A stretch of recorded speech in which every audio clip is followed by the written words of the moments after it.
지난번에 이어 고무신 후반부를 읽을 건데 여기에서는 나미에 대한 엿장수의 사랑이 잘 드러나. 원래 어떤 사람을 좋아하면 그 사람의 동생이나 가족들을 챙기게 되잖아. 마찬가지로 엿장수가 나미를 좋아하니까 나미가 돌보는 윤희와 영희한테 엄청 잘해줘. 엿을 공짜로 주고 막 그래. 그래서 영희와 윤희의 친구들이 부러워하지. 그러다가 어느 날 나미 아버지가 나미를 데리러 와. 나미는 아버지가 정해준 사람과 결혼하기 위해 떠나는데 이 모습을 멀리서 지켜보는 엿장수는 나미가 웬 늙은이를 따라 어디로 가는데 전혀 모르지. 어디로 가는지. 아마 평생 모를 거야. 안타까운 사랑의 결말이라고 할 수 있어. 그럼 고무신의 후반부 시작합니다. 다음 날도 좋은 날씨였다. 먼 산은 선잠 깬 여인의 눈시울처럼 자꾸만 선이 희미해 오고 수양버들은 아지랑이가 간지러운 듯 한들거렸다. 보리싹은 제법 파릇하고 남향 담 밑에는 민들레가 놀란 듯 활짝 피었다. 오늘따라 엿장수는 일찍 왔다. 엿장수가 오는 시간을 누구보다 더 잘 알고 있는 이 마을 아이들에게는 작지 않은 사건이었다. 또 하나 의외의 일은 한 담배 참식이면 다음 마을로 가버리는 엿장수가 오늘은 제법 아이들과 시시덕거리고 놀기를 시작한 것이다. 그뿐만 아니라 길목 타작마당에서 아이들과 뜀뛰기까지 하다가 점심때 가까이에서야 다음 마을로 건너가는 것이었다. 아이들은 어제 모양으로 엿을 한 동강이씩 주지 않고 가는 것이 퍽이나 섭섭한 눈초리로 뒷골을 바라보았으나 보리쌀 삶을 즈음해서 엿장수는 또 왔고 해가 져서야 돌아갔다. 다음 날도 그랬고 그 다음 날도 그랬다. 다만 전날과 다른 것은 영희와 윤희에게 엿을 한 가락씩 쥐어주고 간 것이다. 동네 아이들은 영희와 윤희가 무척 부러웠다. 날씨는 한결같이 좋았다. 산기슭 잔디 언덕에는 쑥 싹을 캐는 소녀들의 색낡은 분홍 치마가 애틋하게 정다워 보이고 개울가에는 냉이랑 독새랑 역귀랑 미나리랑 싹이 뾰족뾰족 돋아났다. 엿장수는 한결같이 왔고 와서는 갈 줄을 몰랐다. 어떤 날은 벙글벙글 웃었고 웃는 날은 애들에게 엿을 나눠 주었으나 벙어리처럼 덤덤히 앉았다가 가는 날은 엿 맛을 못 보았다. 그렇기에 아이들은 엿장수가 오면 엿판보다 먼저 엿장수 눈치부터 보는 버릇이 생겼다. 요즘은 그 텁수룩한 머리에다 기름 칠갑을 해가지고는 억지로 빗어 넘기고 또 옥색 인조견 조끼도 입었다. 낯익은 동네 안악들이 엿장수 요새 장가 갔는가 배? 라고 할라치면 엿장수는 수줍게도 씩 웃으며 그 펑퍼짐한 얼굴을 모로 돌리곤 했다. 하루는 철수가 저녁을 딴 데서 치르고 늦게 돌아오는데 어떤 젊은 사내가 대문 틈으로 정신없이 집안을 들여다보고 있었다. 철수는 이놈이 바로 좀도둑이거니 하고 손가방으로 궁둥짝을 후려치며 웬 놈이냐? 하고 고함을 질렀다. 사나이는 그야말로 뱀이나 밟은 것처럼 기겁을 하고는 철수를 보자 이내 한 손을 머리에 올리고 꾸벅꾸벅 절만했다. 멋을 훔치려고 노리려는 거야? 아니올시더. 예, 저 댁에 강아지가 헤헤헤. 강아지가 어쨌단 거야? 예, 저 아니올시더. 헤헤. 연신 허리를 꾸벅거리고는 비슬비슬 달아나 버렸다. 그놈 미친놈이군 했을 뿐 그 사나이가 엿장수인 줄 철수는 몰랐다. 밤이면 개 짖는 소리가 요란했고 그런 밤이면 마을 사람들은 안팎 문을 꼭꼭 걸어 닫았다. 어떤 사람은 철수네 집 담 밑에서 도둑놈을 보았다고 했고 또 어떤 사람은 길목에서도 보았다고들 했다. 개울 빨래터에서도 보았고 동네 우물가에서도 보았다고들 했다.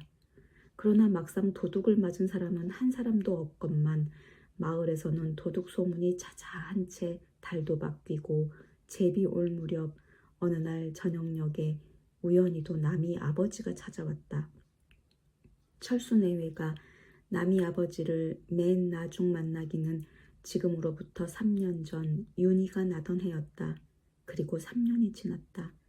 3년 동안 남이 아버지는 많이도 변했다. 머리는 검은 털보다는 흰 털이 훨씬 많았고 그 길수만 얼굴은 유지를 비벼놓은 것처럼 주름살이 잡혔다. 저녁을 먹고 나서 남이 아버지는 내가 달리 온 것이 아닙니다 하고는 담배를 잰다. 철수 내외는 암만 해도 이 영감이 딸을 보러만 온 것이 아니라고 짐작은 하면서도 무슨 일인데요 새삼스리? 그러나 남이 아버지는 안 그런기요. 내가 나이 70에 내일 죽을지 모레 죽을지 그러고는 담배를 쭉쭉 소리를 내어 빨고 나서 내가 오늘 온 곳은 다름이 아니오시더. 저 남이 말임더. 저것을 내 산 동안에 짝을 맞춰 놔야 안 되겠는겨. 하고는 또 담배를 빨기 시작한다.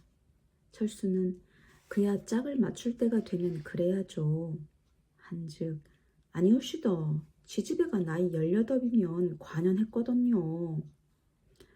우리 동네 말임더. 나이 올해 20살 먹은 얌전한 신랑이 있는데 모자 단둘이고요. 뱃일이고 바닷일이고 입댈 것 없지요. 철수는 듣다 못해 그래서 영감은 거기다 남이를 시집 보내겠단 말씀이죠? 암요. 그러자 철수 아내가 보이소. 나도 21살 때 이 집에 시집을 왔는데 무엇이 그리 급해서. 더구나 남이는 나이만 18이지 원래 좀 된 편이라 숙성한 애들의 15밖에는 안 되는데. 아니오시더. 부모 갖고 살림 있으면야 한 해 두 해 늦어도 까딱 없지요. 까딱 없고 말고. 그렇지 않아도 20살은 안 넘길 작정을 하고 또 그리 준비도 하고 있어. 20살이라는 말에 남이 아버지는 그만 질색을 하면서 어머머 무슨 말인겨 당참심더 하고는 낯까지 불키었다. 철수 아내가 또 무슨 말을 하려는 것을 철수는 손짓으로 막고 영감 잘 알았소.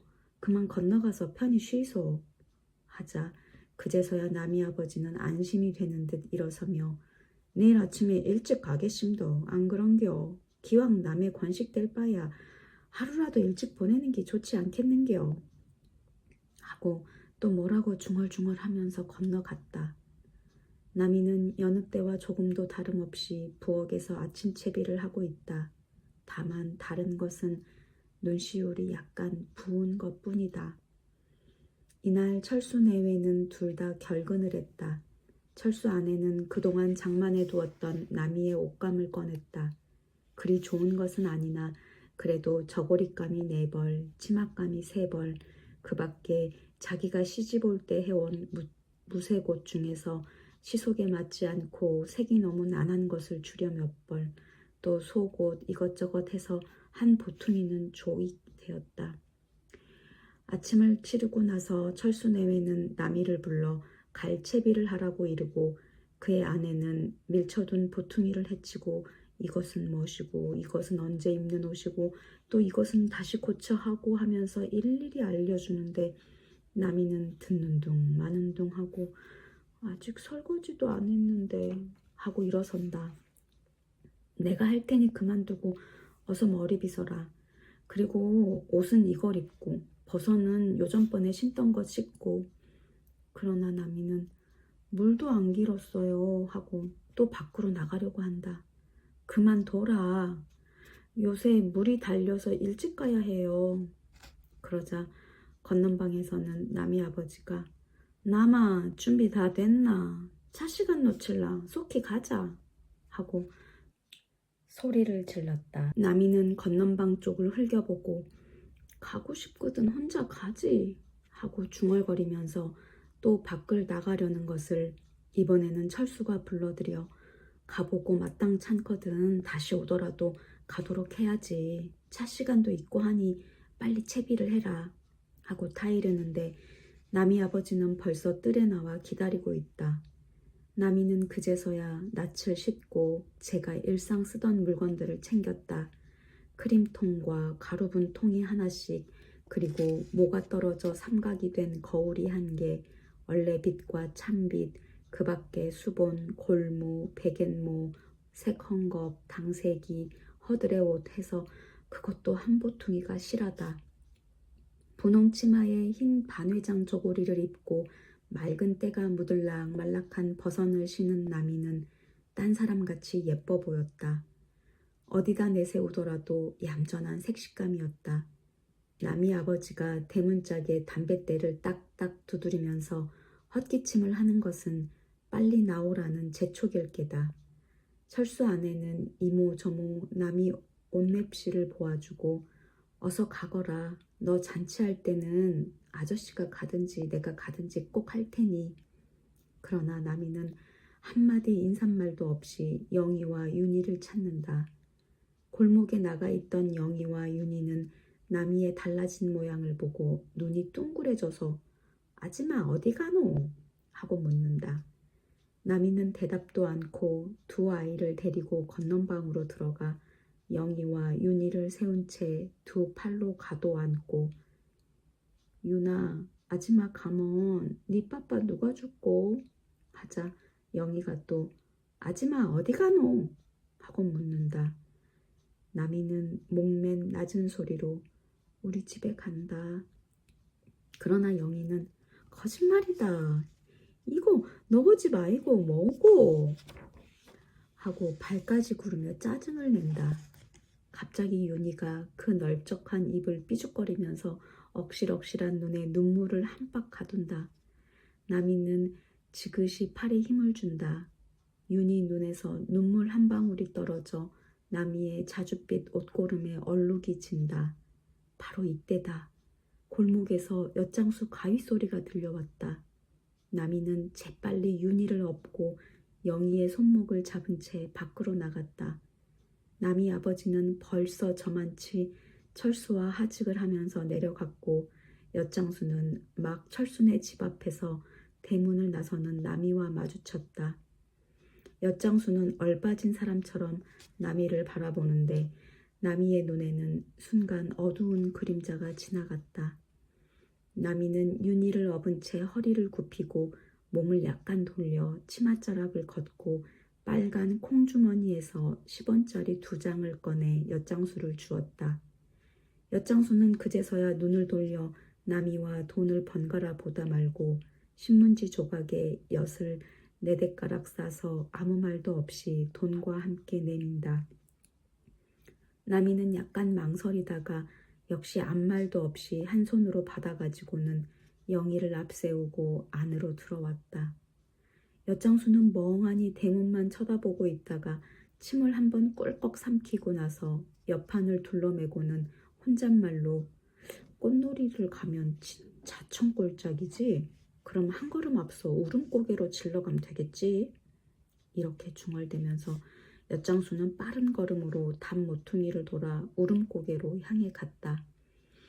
남이는 그 엿장수에게서 받은 엿을 영희에게 둘, 윤희에게 둘 각각 손에 쥐어주고서도 한 동강이를 잘라 입에 넣고는 손수건으로 윤희 눈물자국과 영희 코밑을 닦아주고서야 보퉁이를 들고 일어섰다.